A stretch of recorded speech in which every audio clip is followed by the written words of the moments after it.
Good morning, students. This is 11th standard botany video class, video 3. In this video, we are going to continue the lesson photosynthesis. Dear students, last video class we have seen photosynthetic pigments. Quantosome is a photosynthetic unit, action spectrum, absorption spectrum, Hill's first enhancement first effect, then Hill's enhancement effect, electron transport chain, and difference between photosystem 1 and photosystem 2, photolysis of water. Now, we are going to continue the topic photophosphorylation. Dear students, photophosphorylation is taken place during respiration is called oxidative photophosphorylation. So, oxidative phosphorylation means one molecule of ADP combined with inorganic compound, that is inorganic phosphate compound, to form a ATP, that means adenosine triphosphate, is known as photophosphorylation. So simply phosphorylation means it will be taken place during respiration, is called oxidative phosphorylation, and ADP is produced by the breakdown of substrate, is known as substrate level phosphorylation. So dear students, two more question is there. Oxidative phosphorylation, that means only phosphorylation is taken place during respiration, is called oxidative phosphorylation. And also one molecule of ATP is produced by the breakdown of substrate, is called substrate level phosphorylation. So in this topic, we are going to see how phosphorylation is taken place in chloroplast with the help of light. That is said to be photophosphorylation. Photo means in the presence of sunlight. The phosphorylation is taken place in the chloroplast, is known as photophosphorylation. So during this movement of photophosphorylation, electrons are carried away by the molecules. ATP and NADPH2s are produced.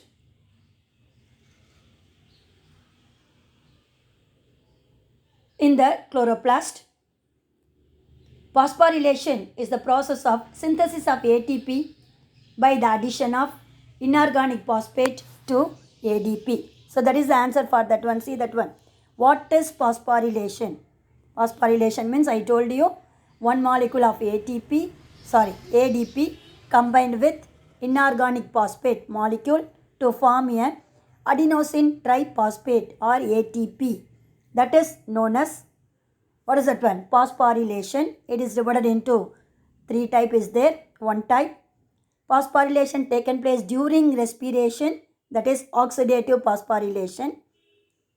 And the ATP is produced by the breakdown of substrate, is known as substrate level phosphorylation. Then another phosphorylation is taken place in the presence of sunlight in the chloroplast, is known as photophosphorylation. See the definition part. The addition of phosphate is taken place with the help of light generated electron, and it is called photophosphorylation. So this photophosphorylation divided into 2 types. One is the cyclic photophosphorylation and non-cyclic photophosphorylation. First, we are going to see cyclic photophosphorylation. In this phosphorylation, electrons are ejected from the pigment system 1, that is photosystem 1, and again these electrons are recycled back to the PS1 system, is known as cyclic phosphorylation. So 2 more question. What is cyclic photophosphorylation?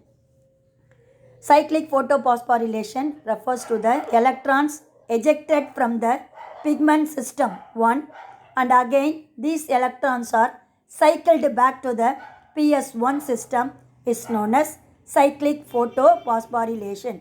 That means the electron which is ejected or liberated from the PS1, once again it will be regained by the PS1 system. So it will be second place in the form of circular path or cyclic wheel. That is known as cyclic photophosphorylation.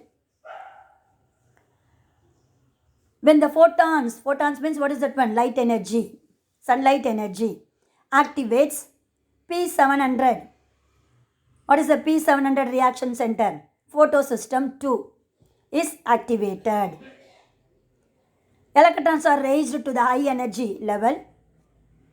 The primary electron acceptor is ferredoxin reduction substrate, that is FRS, which transfers electron to the ferredoxin,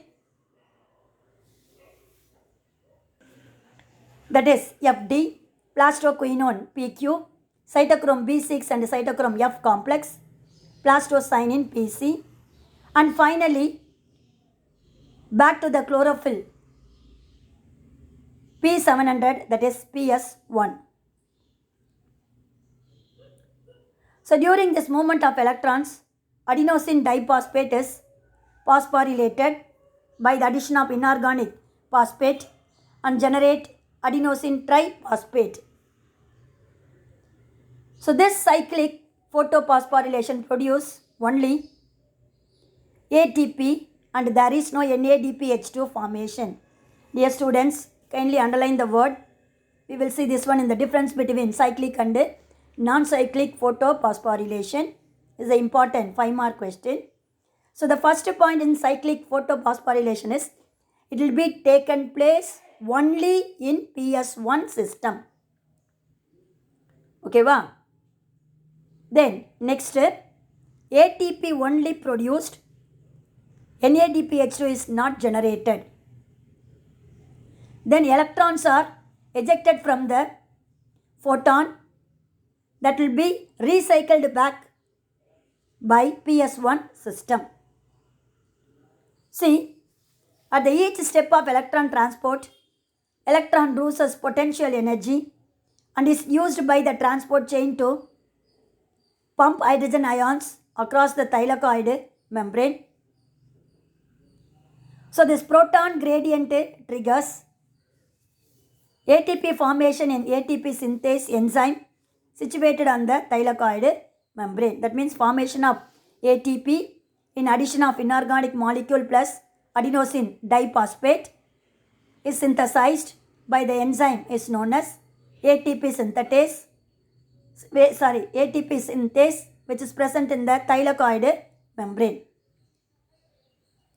Photosystem 1 need light of longer wavelength, that is P700 nanometer. So longer wavelength means,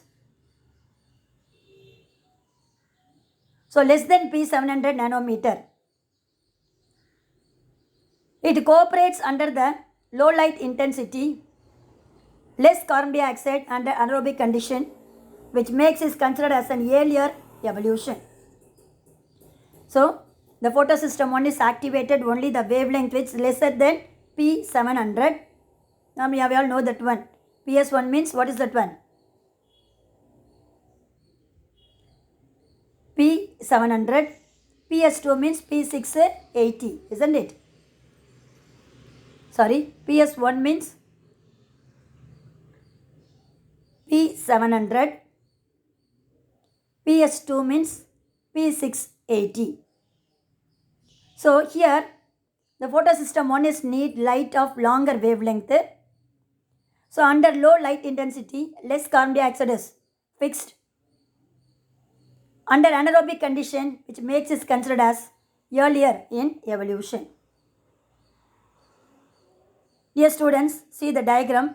It's a very, very important 3-mark and 5-mark question. No need to write the notes. Only you have to draw a flow chart for 3-mark question. But 5 mark question, you have to draw flowchart as well as the notes given in the paragraph. See that one, PS1, photosystem 1, and also it known as LHC 1,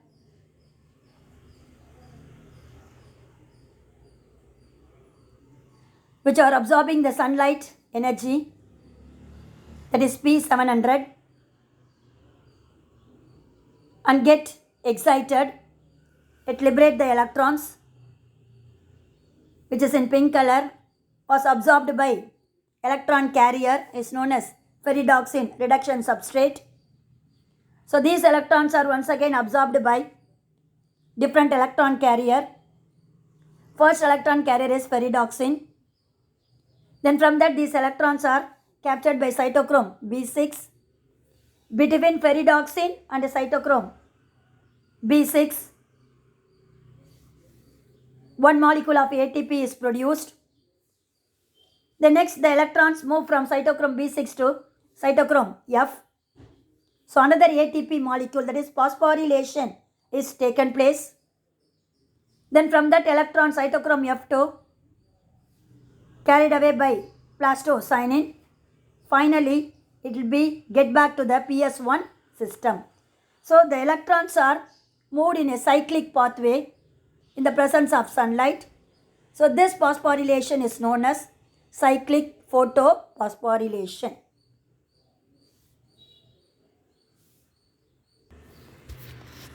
Next one, non-cyclic photophosphorylation. So when photons, what is that one? Light energy is activated in reaction center of pigment system 2, that is P680. Electrons are moved to the high energy level. These electrons with high energy state pass through the series of electron carriers like pheopitin, plastoquinone, cytochrome complex, that is B6 and F, plastocyanin, and finally these electrons are accepted by PS1, that is P700. So during this movement of electron from PS2 to PS1, ATP is generated. PS1, that is P700, is highly activated light. Electrons are moved to the high energy state and accepted by different electron acceptor molecule, that is FRS, ferredoxin reduction substrate. So during the downhill movement of through ferredoxin, electrons are transferred to the coenzyme NADP plus and reduced into NADPH2. So this hydrogen will be added by the splitting of water molecules during photolysis of water. So the electron released from the photosystem 2 are not cycled back here. So these electrons are used by the reduction coenzyme NADP and get reduced into NADPH2. So during this electron transport, not only ATP is generated, along with NADPH2 is also generated.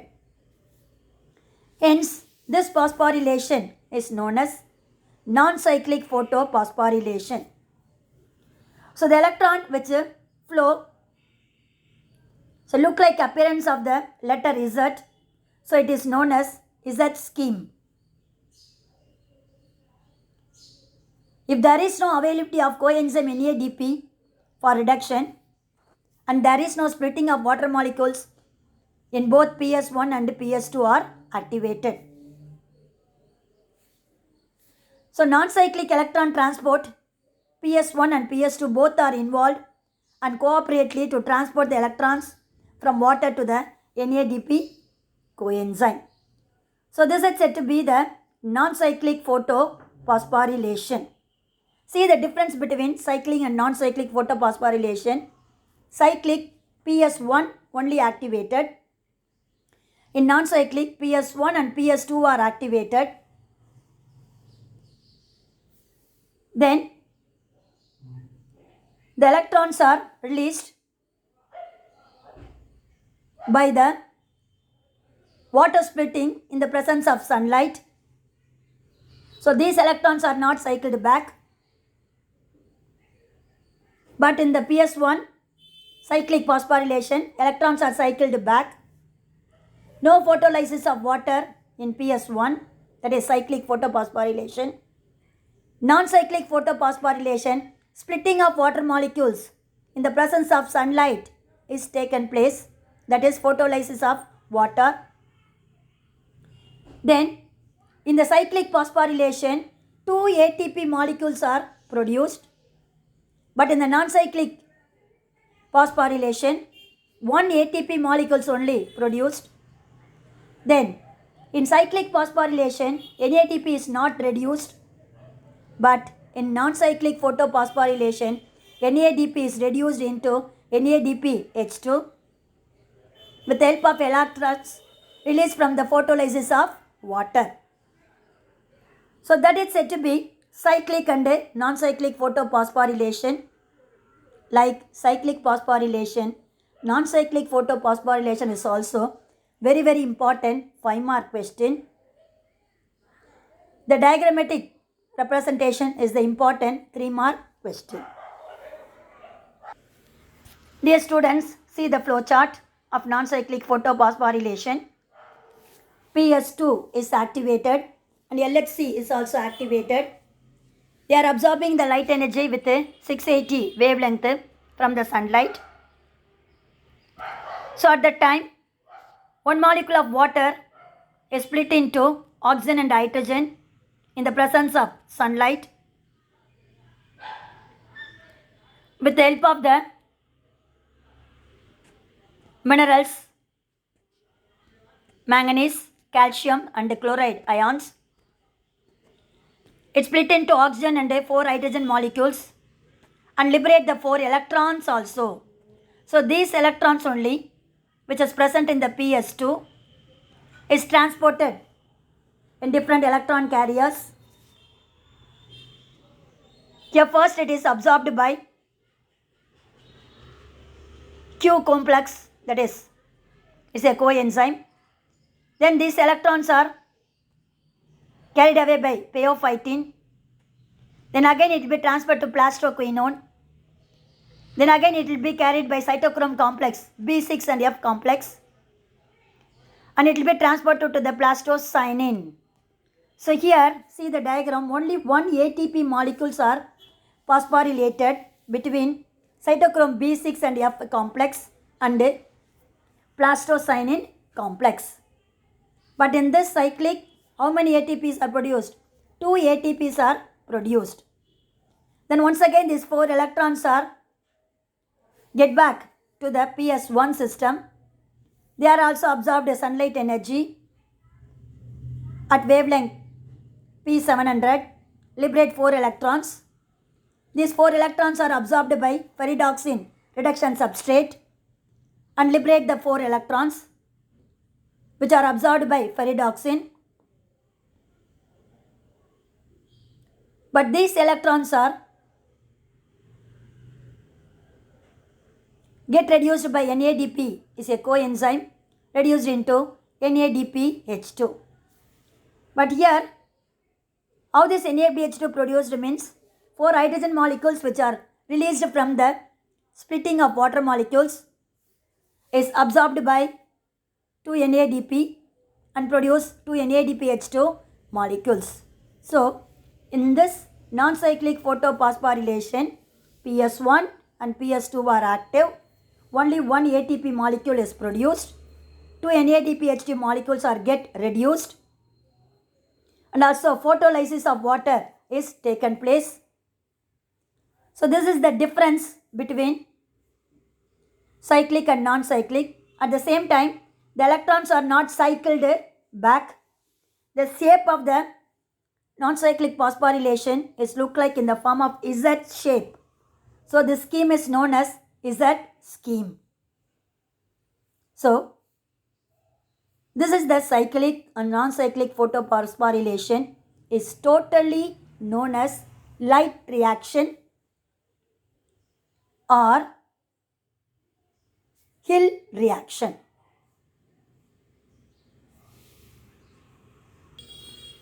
Dear students, next important 2 mark, 3 mark and 5 mark question is difference between cyclic and non-cyclic photophosphorylation. What are all the points I have explained in the paragraph and also diagrammatic representation given in the table column. PS1 activated, PS1 and PS2 are activated. Reaction center is P700, here P680. Electrons are cycled back, not cycled back. Photolysis of water not taken place, it's taken place. Only ATP synthesized, ATP and NADPH are synthesized. Phosphorylation, that is ATP is produced in 2 places, isn't it? So, it will be taken place 2 places, but non-cycle only 1 ATP. That means only at 1 place. It does not require electron donor, but it requires electron donor like water or hydrogen sulfide. This phosphorylation, photophosphorylation, not sensitive to dichlorodimethylurea, but this non-cyclic photophosphorylation is sensitive to dichlorodimethylurea. So this is the difference between cyclic and non-cyclic photophosphorylation. Dear students, 2 more points is also in non-cyclic photophosphorylation. 2 NADPH are produced, and this NADPH2 produced by the reduction of 2 NADP, and also it requires 4 electrons. So these 4 electrons are requires the transportation in 2 photosystem. It required 8 quantum of a light, that is 12% of a photosynthetic unit. That is said to be non-cyclic photophosphorylation. Next one is the chemiosmotic theory. This theory was proposed by P. Mitchell in the year 1966. The electrons are transported along the thylakoid membrane in PS1 and PS2. Connected by the electron carriers is cytochrome complex B6 and F. The flow of electric current is due to the difference in electrochemical potential of protons across the membrane. So the electrical current is created in the thylakoid membrane, across the membrane. That will be happen due to the difference in electrochemical potential of protons. Splitting of water molecules is also taken place inside the membrane. Protons or hydrogen ions are accumulate within the lumen of the thylakoid. Lumen means center region, cavity of the thylakoid. The hydrogen is increased 1000 to 2000 times. So due to the increase of hydrogen concentration, proton concentration is also increased in the thylakoid lumen, because the hydrogen which is present in the thylakoid lumen, protons are hydrogens. Okay. So these protons move across the thylakoid membrane.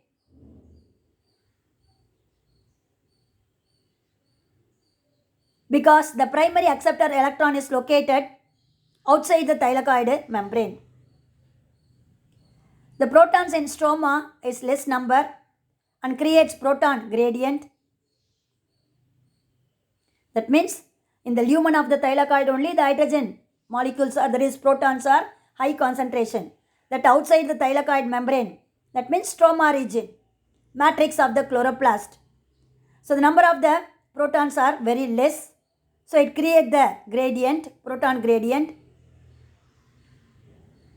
So the gradient is broken down due to the movement of protons across the thylakoid membrane to the stroma through CFO of the ATP synthase enzyme. The proton move force created inside the lumen of thylakoid or chemical gradient of hydrogen ions across the membrane stimulate the ATP generation. So this is said to be chemoosmotic theory. That means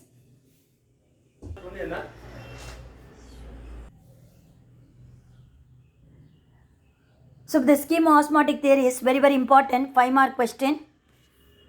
That means how osmosis process has taken place by producing the electron gradients, proton-electron gradients between the stroma region and the thylakoid membrane is known as chemiosmotic theory. So that means they are explaining how the protons which is present in the high concentration of the thylakoid human, which will be receiving the electrons located outer surface of the thylakoid membrane. So this transportation of the proton and electrons only generate the ATP molecules in the light reaction is known as chemiosmotic theory. Dear students, see the diagram. The green color circular shape is known as the thylakoid membrane. Inner side is the lumen or a cavity of the thylakoid membrane, contains high concentration of hydrogen molecule or proton. Then both the photosystems are present in the thylakoid membranes are activated. In PS1, NADP get reduced into NADPH2. The cytochrome carrier, that is the electron carrier cytochrome B and B6 and F is also activated to absorb the hydrogen ions and which is entered into the thylakoid membrane. Then after that, these electrons are producing the proton gradient. Proton-electron gradient. They pass through outside the thylakoid membrane and combine with the electrons which is present in the stroma region. So one molecule of ATP is added with inorganic phosphate molecule, produce ATP by the enzyme ATP synthase. So this is said to be chemiosmotic theory. So at the time one molecule of oxygen is released. For this release of oxygen, they required 8 quanta of light energy. The C3 plants means plants which are fixing the carbon compound, that is 3 carbon compound, utilize, that means they are using 3 ATP and 2 NADPH2 to evolve 1 molecule of oxygen. To evolve 6 molecule of oxygen, they are need 18 ATP, 6 into 3 18, then 6 to 12 NADPH2 are utilized. In C4 plants, 5 ATP and 2 NADPH is evolve 1 oxygen molecule. To evolve 6 molecules, 6 5s are 30 ATP is required and 6 2s are 12 NADPH are utilized. So dear students, the entire photosynthetic process, they are absorbing the carbon dioxide molecule and liberate the oxygen. That oxygen is liberating based upon the utilization of ATP and NADPH2. In C3 plants, that is 3 carbon compound plants, utilized how many ATP molecules? 3 ATP molecules and 2 NADPH2 molecules to produce 1 oxygen evolution. So if you want to evolute 6 oxygen molecule means they required 18 ATP molecules and 12 NADPH2 molecules are utilized. But when you are coming to the C4 plants, that is 4 3 carbon compound plants, utilize 5 ATP and 2 NADPH2 to evolve 1 molecule of oxygen. If they want to evaluate or evoluted 6 molecule of oxygen means they required 30 ATP molecules and 12 NADPH2 molecules are utilized. So this is the general procedure how the oxygen is evaluated by utilizing ATP and NADPH2 in C3 plants and C4 plants. Dear students, up to this we have seen what is cyclic reaction, non-cyclic reaction, chemiosmotic theory, flowchart of cyclic and non-cyclic photophosphorylation, difference between cyclic and non-cyclic photophosphorylation. Each and every topic taught in the video is very important. 2 mark, 3 mark and 5 mark question. Up to this, I conclude my video. Remaining, we will see in the next video class. God bless you. All the best, children.